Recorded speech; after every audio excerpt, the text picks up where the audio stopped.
Alright guys, welcome back to Dragon Army Airsoft, and this is my submission to cursed gun images. Alright guys, welcome back to the channel, and I recently got to go to the Apollo High School for Operation Big Brother put on by Mur Tactical. It was a ton of fun, and for that event I wanted to bring a unique gun to the event to play with. I didn't want to buy a new gun because then that means buying a bunch of magazines and all of that, and it's expensive and I didn't want to spend the money. And so I thought, why not make something unique out of something I already have? So I took my trusty 1911 and made this cursed gun build, you could say, kind of as a joke.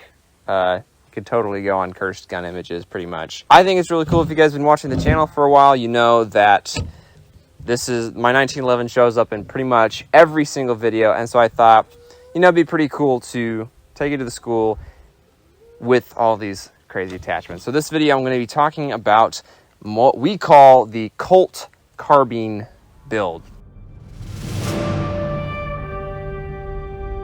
So the first part of upgrading my 1911 was pretty essential, be able to attach a tracer unit to it. For some reason, these KWC, I believe is who makes this 1911, they make adapters for them, but you only get them if you're in Europe with the gun. That's what it said on the box, which is super weird. I don't know why they did it. Well, I went searching for that adapter, and I can't find it. It's not a 14mm adapter that goes on the outside of the barrel. We can't find it. It's like a 15mm probably. We can't find it. Somebody will probably comment and say, oh hey, this is it. But I took the easy route because I couldn't find that adapter and went ahead and just bought a new barrel. I could have gone with the Elite Force TAC 1911 barrel, but that had an orange tip and was also silver. That was like 20 bucks and way cheaper. All the 1911 TAC 1911 Elite Force parts are all compatible with this 1911, the KWC 1911s, to my knowledge, as long as they're CO2 powered, including the magazine. So instead I went with the more expensive $70 inner and outer barrel. So I got a nice fluted barrel. I think that looks really cool. It also came with a 6.01mm tight bore barrel. I thought that was super cool. Not only can I attach a tracer unit to it, but it's also much longer range and more consistent, so it's definitely something I could take to use solely against AEGs, so I really like that. Now let's get on to the rest of the gun, the stock. This was the essential part of this build, is adding on a stock. And it's actually grounded in history, so I'm a big fan of history, especially military history and gun history. And so I have this book on the 1911, and in that book, it has a picture of a 1911 with a wooden stock. So by the 1920s and 30s, the 1911 had become popular enough with other nations that those nations began mass producing or adopting the 1911s, and Spain was no exception. They actually ended up making their 1911s illegally. They didn't have the copyright to do it, but that didn't stop them, and they kept doing it, and they made some full auto 1911s. For some reason, they thought that was going to be a good idea, since the 1911 has a 7-round magazine, single stack at the time. But in an attempt to make that shootable, they went ahead and added a stock. Super weird. So I believe the idea behind making a 1911 full auto and adding a stock, you kind of see that similar idea with the German broom handle, I forget the exact designation, and another weird Luger carbine.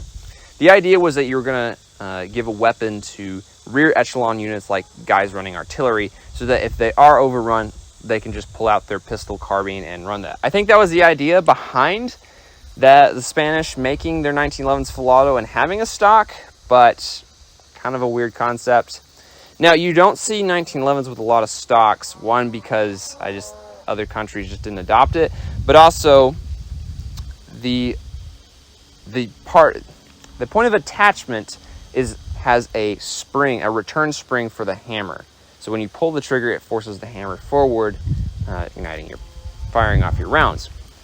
Well, you basically have to drill into that to add your stock, and might harm the integrity of your pistol's operation by doing that. So that was kind of an important part in creating the stock. Essentially what we did was we took 4 pieces of aluminum, drilled them out to fit into this area right here to replace that piece and make it so that the spring unit that was held right in here can fit into the metal piece of the stock and still allow the pistol to fire. As you can see, if we put a mag in here, it still works. And then we took a piece of oak, cut it in half, glued it together, and then cut it out our stock and sanded it down so we got this. And then my brother, call sign Solus, what did you do to it? I took a torch to it, burned the outside to give it a protective layer, and then sanded it down some more and put linseed oil on it. Yeah, so I was away when he did that, so he just randomly told me, hey, I set fire to your wood stock. So that was great to hear. But yeah, then we drilled it to the aluminum piece, and honestly, it looks really cool. Moving forward, we have the foregrip. This is also grounded in history. Again, back to the 19s and 20s and 30s, but this time in the United States. It was Prohibition, and all the gangsters wanted to protect their territory, keep handing out booze, doing crime and all of that. And so they began getting hold of weapons, modifying them so that they could fight other gangsters and the police.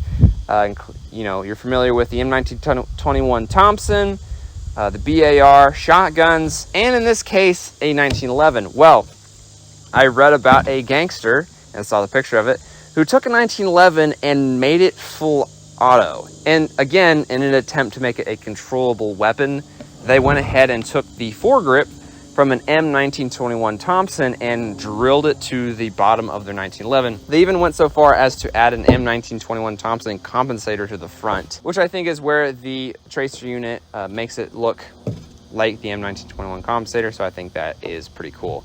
They did not add a stock, but they did have an extended mag on that one, which actually made a little bit more sense, except imagine this with just a foregrip and no stock. How would that be a plausible weapon? I don't know. But obviously we have our extended mags to go with it, so it looks pretty unique with it. Again, we just took one piece of oak, cut it out to the shape we wanted it, sanded it down. Solus did the same thing. But what was kind of important is that we couldn't affect the operation of the slide. So we're obviously drilling into the bottom of the receiver to put these screws through, so we had to make sure those were far enough down so they didn't interfere with the operation of the slide. But as you can see, it works, and it's a pretty cool build. Playing with it, I thought that this was going to be back heavy and the pistol was going to go like this, but it's actually light enough, and having this foregrip is nice. And also, while everybody else was having their long rifles trying to get around those doorways, this is long enough so that I wouldn't actually have to do any maneuvering to get my pistol around the doorway, and it's super cool. One point of contention I do have with it is that this has become a little bit wobbly. It's not really, a structural issue, but definitely if you fell on it, could probably break the pistol. So I definitely need to work on that. Now, what I think is super cool, I was just going off a picture I had in the book of this wood stock, but if you do a quick Google search on 1911s with stocks, you'll literally pull up all these crazy photos of other designs for 1911 stocks. Like they have a folding one, and then this weird like 1930s like wire stock that folds underneath. It's so weird. I'd love to get into that and build some more for this 1911. I think it'd look really cool.